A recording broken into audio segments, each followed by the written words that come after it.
personally, before yun, ma-pride ako. Hindi mo ako iimikin, hindi kita iimikin.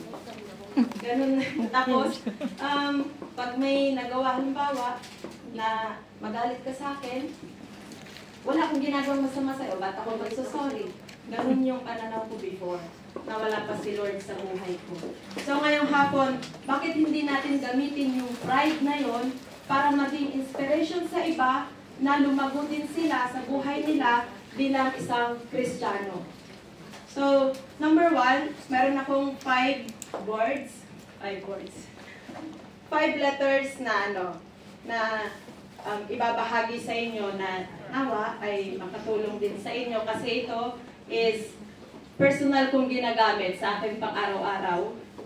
How to overcome pride and trials as a Christian. So, first is letter P. P for pray. Kahit anong nangyayari sa buhay natin, you feel na, alam mo yung nanghihina ka na, wala ka nang malapitan, wala kang kaibigan na malalapitan, wala kang BFF. Pero, sana. walang BFF. Pray. Kahit ano yung pinagdadaanan mo. Ako personally, kasi syempre ako yung hindi na ako gagamit ng ibang illustration. Ang sarili ko na lang. So yun, paano ba naging napakabuti ni Lord sa buhay ko? Nung natuto akong makipag-usap kay Lord, naging madali lahat. Though, mahirap, pero paano ko nasabing madali? Kasi kahit anong bigat nung pinagdadaanan mo, once na maalam ka makipag-usap kay Lord, gagamit si Lord ng tao na magiging instrumento upang iparating sa iyo ang mga ipinapanalangin mo. Amen?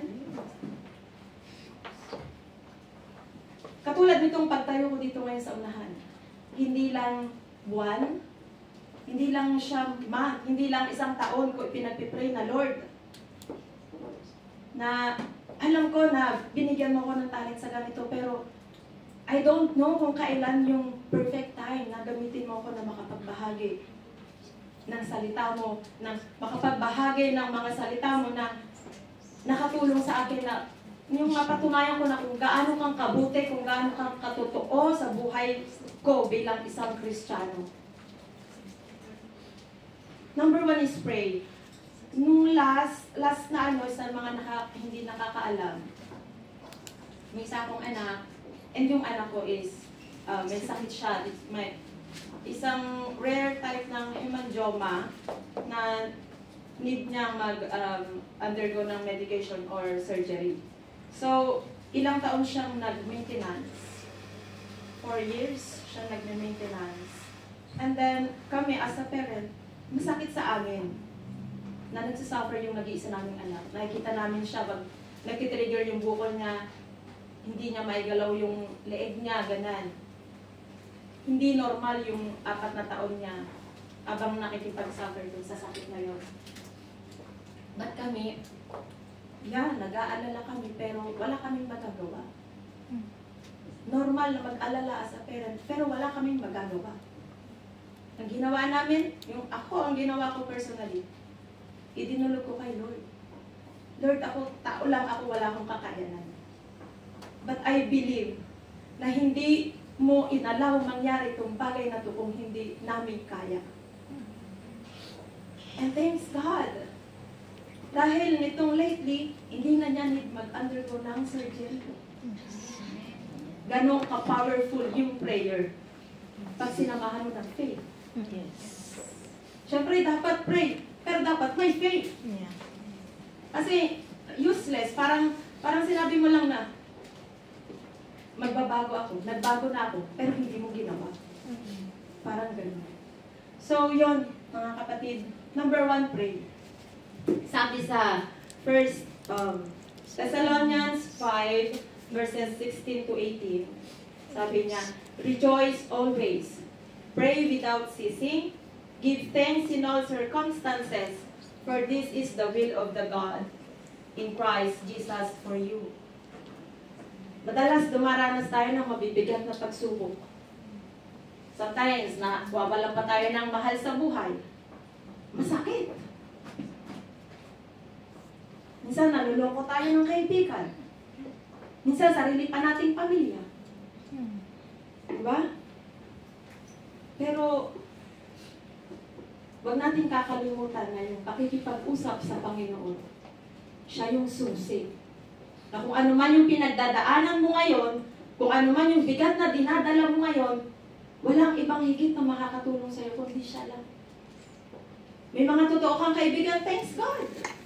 Marahil yung mga kaibigan mo na yan, pinadala din ni Lord. Sagot ni Lord yan sa mga panalangin mo. Niloko ka ng kaibigan mo, sige. O, niloko ka ng dodong mo. Sige yan. Sinong nakaka-relate? Niloko ka ni dodong. Akala mo, ano na, end of the world. Kala mo siya na. Pero Kristiyano ka. Hindi iaalaw ni Lord na mapasama ka sa tao na maghihila sa iyo palayo sa Kanya. Amen. Hindi niya iaalaw yung kaibigan, yung magiging kaibigan mo ay siyang magiging katitisuran mo. Napakapalad natin mga OFW, no? Kasi, nandito tayo ngayon, magkakasama. Inaano natin si Lord. Pinupuri natin siya. Sinasamba natin siya. Masarap din sa labas. Mag-TikTok. Walang masama. Pero yung oras na para kay Lord, ibigay natin sa Kanya ng buong buo. Yes.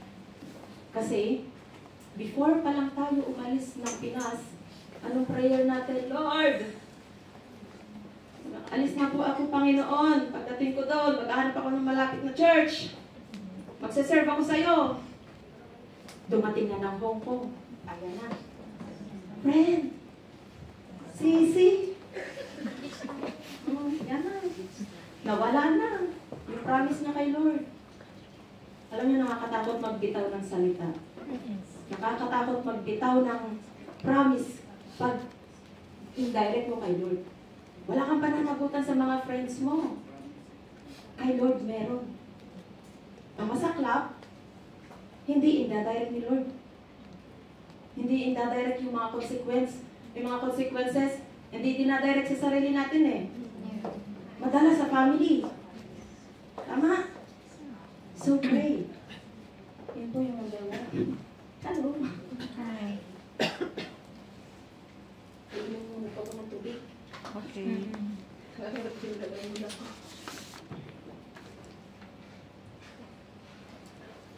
Ang gano'n uminom. Sabi nga, hindi inaalaw ni Lord na pasaktan ng kanyang anak. Sinong magulang ang gustong masaktan yung anak niya? Wala. Pero sino yung nagpapasakit sa atin? Si Lord ba? No! Hindi si Lord. Si Satan. But inaalaw ni Lord. Bakit? Kasi alam niya na malakas ka. Alam niya na hindi ka ganun basta-basta bibitaw. Pag talagang sukong-suka na, yung talagang bibigay ka na, doon na action si Lord. Ay, hindi mo pwedeng saktin yan. Anak ko yan. Diba? Ako, nung napalitaan namin na need maoperahan ng anak ko, kinausap agad namin yung doktor. Kung ano yung mas makakabuti sa bata, sige to. Pero sinabi ng doktor, sinabi niya yung magiging cause ng pag-in-surgery siya, and kung ma-surgery siya, may lalabas yung parang side effect niya pag nag-40 na siya. So, sige, kung ano na lang yung mas maganda, sabi namin. Pero si Lord, hindi niya inalaw. Ilang taon namin pinag-pray. Ilang taon namin inilubot kay Lord na, Lord, kung hanggang sa, kasi hindi naman bingi si Lord eh. Kahit once mo lang na ipinanalangin yun, nakamarka na yun. Pero dapat may faith. Yung faith mo talaga yung magdadala doon. Kasi kahit ipinagdadasal mo, pero yung ginagawa mo isalungat sa gusto mong mangyari, useless. Hindi mangyayari, tapos sasama yung loob mo. Tagal-tagal ko na nagdadasal, hindi man lang. Di ba? Parang kasalanan pa ni Lord. Di ba? So yun, pray. So, sa number 2, second, is letter R, repent. Repentance. Sabi ng babae, Lord, gusto kong magbago, pero di ko magawa. Sumagot si Lord, kaya mong magbago, ayaw mo lang talaga. Yung pagbabago kasi, desisyon natin yan eh. Once na kinonvict ka na ng Holy Spirit, pumatok na si Lord sa puso mo, hey, count me in. Sino yung ano? Mga kapatid. Sabi ni Lord, count me in. Pag naramdaman mo na yun, huwag mo nang sayangin yung pagkakataon. Hindi lahat ng nilalang ng Diyos na anak niya ay binibigyan ng pagkakataon na magbalik loob sa Kanya. Hindi lahat na may, ibig sabihin ko is, lahat deserve ng second chance. Yeah, totoo yun. Pero, kailan pa? Pag yung nag-uugod-ugod ka na. Kasi masaya ka ngayon eh. Ang pinakamahirap talikuran na makamundong gawain is yung kumikita ka, masaya ka. Kasi feeling mo, masaya ako dito eh. Naintindihan naman ako ni Lord. Kasi God is love. Yeah, God is love. But God is justice also. Walang magulang na pababayaan yung anak nila na nag-aano dyan, na napapariwara. Sabi nga, okay lang. Habang may buhay, may pag-asa. Paano pagtawid mo dyan sa kabila, biglang may rumagasang truck? Wala na. Wala na. Diba? Bakit mo ipagpapabukas yung pagbabalik loob sa Panginoon? Kung kaya mo naman yun. And once na nagbago ka na, sige, pinagsisihan mo na. Dinulog mo na kay Lord. Ayan na. Tinanggap mo na siya as Savior. Personal Savior. Kamusta ka ng Sunday? Maaga sa church. Maaga niya sa church. Siya din yung late umuwi. Pero kamusta ka? Lunes hanggang Sabado. Marites daw. Diba? Hindi lahat binibigyan ng pagkakataon na magbago at magbalik loob sa Kanya. Kaya yung sa time na to, siguro may mga gumaganap sa isip nyo ngayong oras na to, hindi ko po kayo pinapatamaan. Pero parang gano'n na te.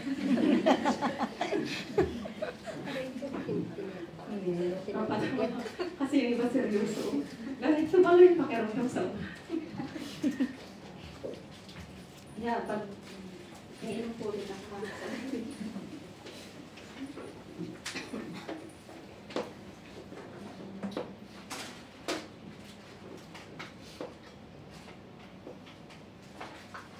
Gas-gas ng illustration yung baboy kapag dating sa pagre-rebel.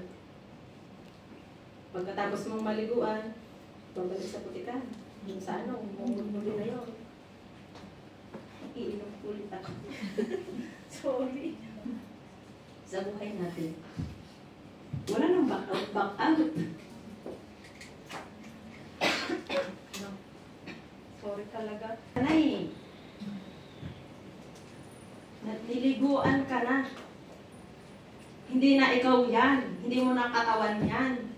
Pinagkakatiwala na lang sa atin yan. Dahil may basbas ka na ng Holy Spirit. Huwag mong sirain yung templo ng Panginoon.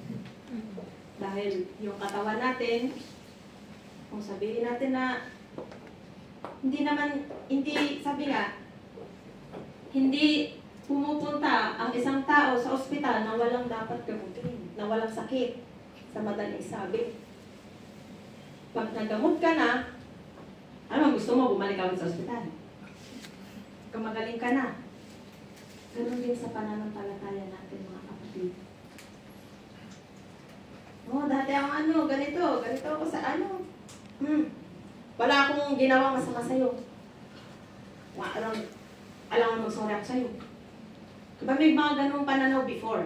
Ako ganun eh. Ako talaga, ganun ako. Kung consider, ba't kita kikibuhin? Baka sabi mo pa ako ng feeling close. May ganun akong pero before yun. Nung hindi ko pa totally, alam ko si Lord, na may Lord, pero hindi ko talaga siya kilala kung sino talaga siya sa buhay ko. Kaya, ikaw, Kristiyano ka na, Kristiyano na tayo, tinanggap na natin si Lord, alisin na natin yung katagang, ito ako eh. Di ba? Ito ako. Kung tanggap mo ako, thank you. Kung hindi, okay lang. Ano ka, gold? Di ba? May mga ganon. Kasi pag lagi natin sinasabi na, ito ako eh. Ano magagawa ko? Alam nga naman mag-adjust ako para sa'yo. Pag sinabi natin na gano'n, nasan si Lord sa buhay natin? Diba? Parang sinabi mo na din na hindi ka kayang baguhin ni Lord. Dahil kung talagang tinanggap mo na si Lord sa buhay mo, lahat ng negative, hindi mabilis at hindi madali. Pero kung yung desire ng puso mo is baguhin lahat yung mga bagay, yung mga pag-uugali na hindi naman makakatulong sa'yo bilang Kristiyano, something's wrong. Diba? Yun nga sabi, kailangan naman bumalik ka dun sa putikan ay bagong ligo ka na. Hindi ka naman oink. Babalik. Diba? Sabi sa 1 John 1, verse 9, if we confess our sins, He is faithful and just to forgive us our sins and cleanse us from all unrighteousness. Kapag nakaalis ka na sa dilim na yan, huwag ka na bumalik. Mas masarap mabuhay ng walang sa totoo lang. Magtutulog ka ng hindi mo rest in peace. Peaceful. Peaceful. Wala kang, masarap matulog ng wala kang dinadalang galit. Masarap nun. Gigising ka ng talagang total, thank you Lord. Tapos, ito pa napansin mo, pag mag-pray tayo, pag sa bahay ng employer natin, dito na lang, para marami makarelate. Thank you Lord. Mag-pray tayo pag-isip. Give me more strength. Ganyan, mahaba ng pasensya. Pagdating ng talagang susubukin yung pasensya natin sa araw na yun. Diba? Kung ano yung pinag-pray natin, siya yung nangyayari na ayaw natin mangyari. Kasi nakikinig si Satan. Nakikinig si Satan. Sige nga. Ang galing ang faith mo, sige nga. Good morning mo si Amo. Good morning, ma'am. Hindi pa pinansin. Ganito, gawin nyo. Pag ganun na mangyari, good morning, ma'am. Hindi ka pinansin. Punta ka sa siya. Good morning, Sel. Beautiful. Smile. Ganun. Pag na-kay Lord ka na, hindi ka na basta-basta.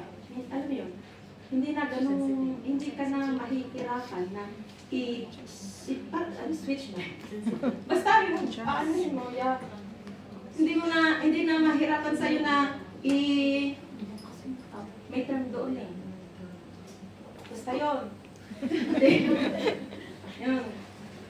Kalimutan na natin yung term.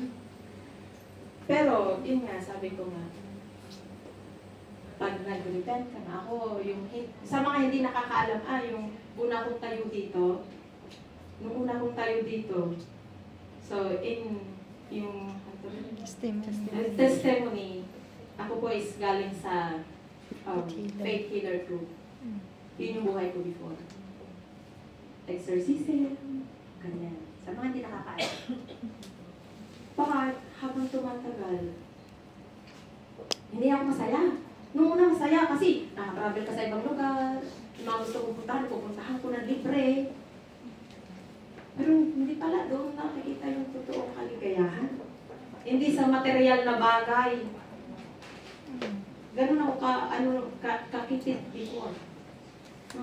Aminin ko talaga yun. Pero, nung ipinanalangin ko kay Lord, hindi ako masaya sa ganitong buhay. Ayoko na masasayang yung buhay ko dito ng ganito lang. Tulungan mo ako, Panginoon. But nung nag-decide ako, pinanindigan ko talaga. Madaming nagalit sa akin. Nung pabaptize ako dito sa Church of Christ, sa Pines sa Baguio. Dami, pati family ko galit sa akin. As in, galit sa akin. Dati, ganito ka nagtunubela ka pa, nag-aano ka pa dyan sa altar ng panuhod.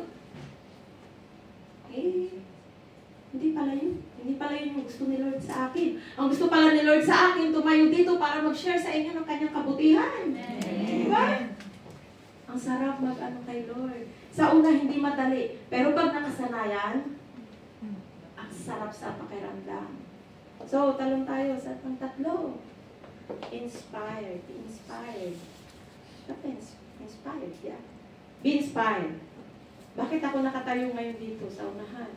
Kasi sa totoo lang, nung pagpunta ko dito sa Hong Kong, tas mag-attend ako dito sa Church of, dito sa New Testament, na-inspired ako sa mga kasister natin na tumatayo sa totoo lang. Na-inspired ako sa Lord, ito ba yung mo talaga? Sabi ko gano'n. Nagpipiling-piling lang ako nung time na yun. Yung pa rin nagkatotoo. Pero kasi, maybe, o siguro talaga, will din ni Lord na mangyari. Kasi kahit ayaw mo at ito yung will ni Lord sa'yo, kahit anong takas mo, wala. Kasi yun yung nakalaan ni Lord sa'yo, di ka pa pinapanganak. Nakalaan na yun para sa'yo, sa ganito mong edad, ganyan. So, di ba?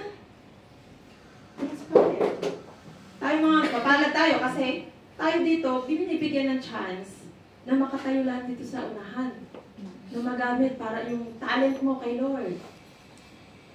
Kaya, halimbawa ako, sa totoo lang, ngayon lang ako natutunan. Yung beatbox, ngayon lang ako natutunan. Dito lang ako nag-beatbox. Mahal na ako manta, yun lang ang alam ko. Pero, pag pala yung puso mo is nandoon, katawan mo mismo yung kikilos eh. Yung kahit hindi mo alam, talagang pusang gagalaw yung kamay mo. Ganon din sa pag-ano kay Lord. Kapag ang sinasabi ng puso mo, magsisimba ako ngayon. O ayan na. Dadating na, sis, may birthday han. Punta tayo sa beach. Ayan na. Magdadalawang isip ka na. Ano kayang sasabihin ko sa GC namin? Dali ako makakapunta. Diba? Kaya talaga. Ako personally nangyayari sa akin. Kaya ako nasasabi. Pero, yan yung mga temptation sa atin. So, be inspired. Ako, sa totoo lang, si Ate Judah, sinasabi ako si Ate Judah, tuloy na. Ay, tsaka si Ate Curly na mag-piano. Kasi na-inspired ako matuto. Kasi parang kayo sa akin ng piano, doon daw ako sa beatbox. May mga kapatid, hindi lahat binibigyan ng pagkakataon na tumayo dito sa unahan. Kaya wag nating sayangin. Pag-uwi natin ng Pinas, di ba? Pwedeng tayo, mapunta tayo ng church, pero hindi lahat ng makatayo tayo. Kasi meron talagang, di ba? Huwag nating sayangin habang nandito tayo. Masarap kaya. Pero ang hirap palang magawa ng lecture. As in, mahirap siya. Ngayon talaga na din, lang muna. Grabe. Experience mo. Oo, hindi halata. Tapos sabi ko, ganito pala yung ginagawa nila para dikdik check. Walang lesson yan. Pero, Masarap kasi kung sa school, iaano mo sa utak mo, dito, itatanim mo sa puso mo. And doon, tatanggapin mo, for sure, makadagdag sa paglago mo, spiritual, physical. Tama? Isang amen. Amen. So, yun. Inspired. D. Kung may pagsubok man, sabi nga sa kanta, kung may pagsubok man, huwag niyong, kung sino man at tumatayo dito sa unahan, yun ang gusto ko talang sabihin. Huwag natin hanapin yung katawa-tawa sa kanya. No. Ako, tumayo ko dito, narinig niyo ba ako nag-English?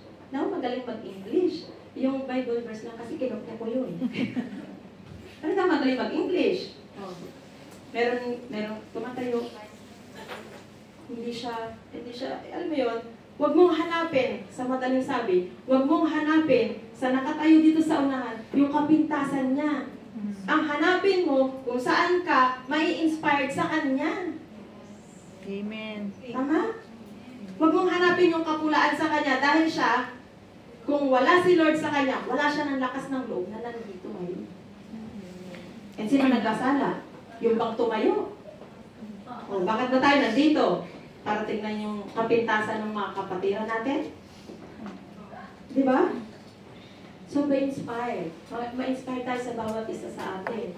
O, paano tayo? O, di ba? Huwag natin hanapin yung kapintasan. Dahil wala namang perfect.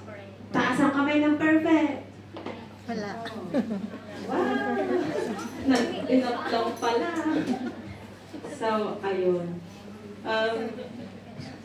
Be inspired. Maging inspirasyon tayo sa bawat isa. Gusto niyo matuto mag-beatbox o dito. Pwede naman. Gusto niyo matuto mag-gitara, dyan siya. Dyan si Sven. Wala pala siya, pero nandiyan siya sa susunod si Diego. Sa mga maalam mag-gitara, huwag niyo sayangin yung talent niyo. Hanggat may napipil kayo na potential ninyo, kung saan man part yun ng ministry, pag-anin kayo. Naglilista ng maingay. Okay. O yung hirap kayang gumawa ng ano pala, sa totoo. Ito totoo. Ano yung sinasabi? Bigyan natin ng kasi mabilis lang naman yung oras eh. Bibigyan natin yung focus natin. No? Ako minsan maingay din ako. Pero, sorry na lang. Yeah, it happens sometimes. Pero, hanggat kaya natin, i-control yun. Diba? Masaya. Jump na tayo sa sunod. Be inspired. D. And, pang-apat is, D. oh yeah, sa inspired natin, meron pa pala dito. Sabi sa Philippians 4, verse 13, I can do all things through Him who strengthens me. Inspired ka kay Lord. Kaya ako nandito ngayon sa unahan. Aside sa inspired ako sa mga messenger natin, inspired ako kay Lord. Di ba? Totoo lang, kakabakabaho kagabi. May message ko na, wala talaga akong boses. Simula Tuesday, ewan ko, biglang nawala. Buo na yung ano ko eh. Yung message ko, pa-practice pa ako sa unahan ng may salamin. Tapos papasok ako dun sa amo ko, sa sofa. Mga staff ko yung alaga ko. Sasalita ako dyan. Totoo. Kasi it's my first time. Gusto ko yung ilang minuto ko dito maging worth it. Na? Kasi nasa atin naman yun eh. Kung desisyon mo na gawin to, panindigan mo. Pero syempre, walang yabang. Kasi ako tumayo ako dito, wala akong alam. Through prayer and yung guide ng Holy Spirit ni Lord, I believe, nabuo itong message na to.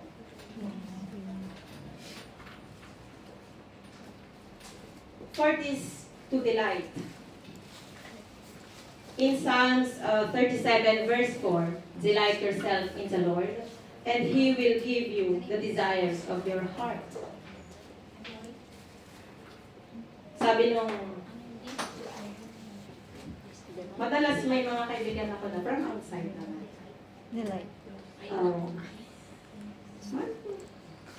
Mga kwento-kwentuhan, and then, syempre, na kay Lord ka na, kukwentuhin mo din siya. Pakikinggan mo lang siya eh. Hanggang, ganito yung hinanain niya, ganyan. Minsan sa family niya, sa amo niya. Huwag mong sasalungatin, hayaan mo na siya magkwento. So, yun ang ginawa ko. Pinakinggan ko siya. Oh, ang hirap naman pala, ano. Pero alam mo, doon ko na siningit. Hindi ako nagsisingit. Papakinggan kita. Pero alam mo, ganito. Na ganito yung pinagdaan ko. So pag nalaman na niya, marinig niya, oh talaga? Mas matindi pa pala. Paano mo na kaya? May ganun senaryo madalat. Minsan, may ganun senaryo na nangyayari sa akin na, paano mo na kaya? Ganito. Ay, kasi alam ko na hindi man ako nag-iisa. Kahit ano yung pinagdadaanan mo, mabigat man yan sa family man yan, sa anak mo man yan, huwag mong kakalimutan na magpuri, di ba? Yes. Di ba? Huwag mong kalimutan magpuri. Sabi nga nung isa ko, dun sa una kong boarding house, para ka namang walang problema na ano? Nung nalaman ko na ma-operahan yung anak ko, tapos sumabay yung nanay ko na may bukol sa ovary niya. Para ka namang walang problema, pakanta-kanta ka pa dyan. Bakit? Kung poproblemahin ko ba yung problema, mariresolve ba? Yes. Di ba wala siya dyan? Parang ganun. Nung naka-Lord na ako, talaga, sa totoo lang, bahala ka dyan. Kung magkita tayo ng face-to-face, di ba, masabi niyo ba na may ganito akong No! Kasi ayoko na, nung ayoko din na may maano sa akin yung iba na, nagsisimba, sabihin pa ng Kristiyano, kunting ano lang simango na simango. Di ba? Kasi minsan, tawa na tawa. Simango na simango. Parang itong hindi ano. Di ba? Kasi before ako ganun talaga ako. Wala kang may gustong lumapit sa akin at akala ko yung ano. Akala siguro ako nangangagat. Hindi naman. Pag na-practice mo yung sarili mo na mag-delight kayo, na magpuri kayo, kahit anong bigat, anong dinadala mo. Kasi normal na yan problema eh. Kambal na ng buhay natin yan. Nasa sayo na lang kung paano mo i-handle. But to be honest, hindi naman talaga ikaw ay. Kasi ayaw mo ibigay kay Lord. Sinasarili mo. Pag sinarili mo na, ayan na, magsa-self-pity ka na. Mag-self-pity ka na, anxiety ka na. Hanggang magka-depression ka na. Dito sa last employer ko, I thank God, kasi nag-ano talaga ng depression doon. Kasi hindi talaga nice sila. Tapos, iba kasi, pag may nakakausap ka din na nakaidol. Pag may mabigat kayo pinagdadaanan, huwag kayong tumawag sa labas na walang ano, ay naku, mag-one month notice ka na dyan. Maraming amo dyan. Kumuha kayo dun sa may alam na words na i-encourage kayo na hindi lang basta kayo i-encourage. Parang pag-aanahan kayo na yung words na yun is gagamitin sa'yo para ma-enlighten ka, hindi para dagdagan yung bigat ng tinatala mo. Nung time na yun, wala akong kinakausap about sa amo ko na from outside. Sa GC lang dito, dun sa dating Marta, di ba? Praise God! Kasi sabi nga, hindi i-allow ni Lord na mag-suffer yung anak niya. Tara. Iinom ko ulit ako. Puris sa kanya. Anytime naman, pwede naman natin purin si Lord. Walang place, walang oras, walang araw. Anytime na. Yung iba sa atin, count me in ang count me in. Follow dito, follow doon. Si Lord, hindi ma-count me in. Hindi mag-count me in kay Lord. Diba? Ano yung point ko? Mas nabi-waste yung time natin sa makamundong gawain. Tapos pag may problema na, Lord, tulungan niyo ko. Ayan na. Tapos nung nasunod na yung, nasagot na yung ano, nasagot na ni Lord yung ano, sige na. Next time na ulit, may susunod pa namang linggo. So, tapos biglang nag-TA, sarado yung church. Sarado yung church. O, paano na? Oh. Tapos ang sunod, halila. Eto ba mo naman, kunwari malungkot, sarado ang church. Tuwan-tuwa ka naman. Tapos, ay, next Sunday na lang. Tapos na-terminate ka bigla. Wala na. Hindi siya parinig, pero reality siya. Tama. Tinatamaan din ako sa salita ko mismo. Sa totoo lang. Repent. Yeah. Delight. Delight, di ba? Tinitignan ko lang kung kayo narinig. Very good. Ayan. Talas na tayo. Miss mo na yan. Ha? Last ko na. Sabi nga,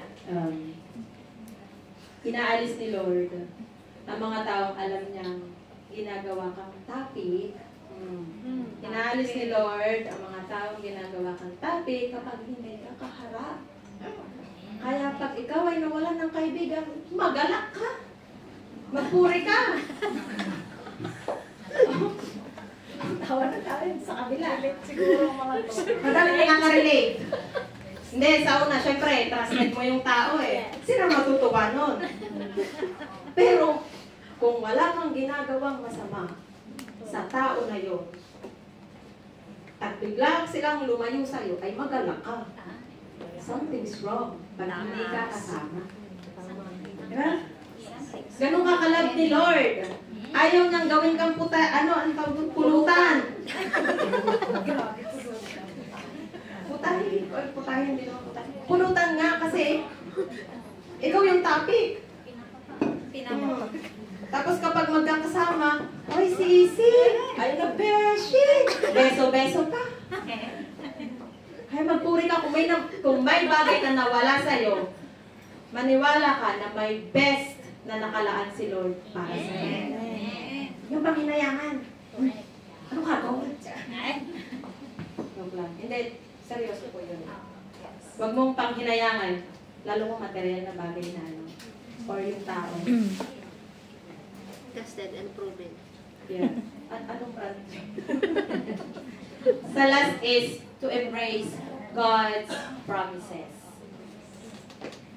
Kung maniwala doon sa mga matatamis na salita ni Darlene, pwedeng mabalik.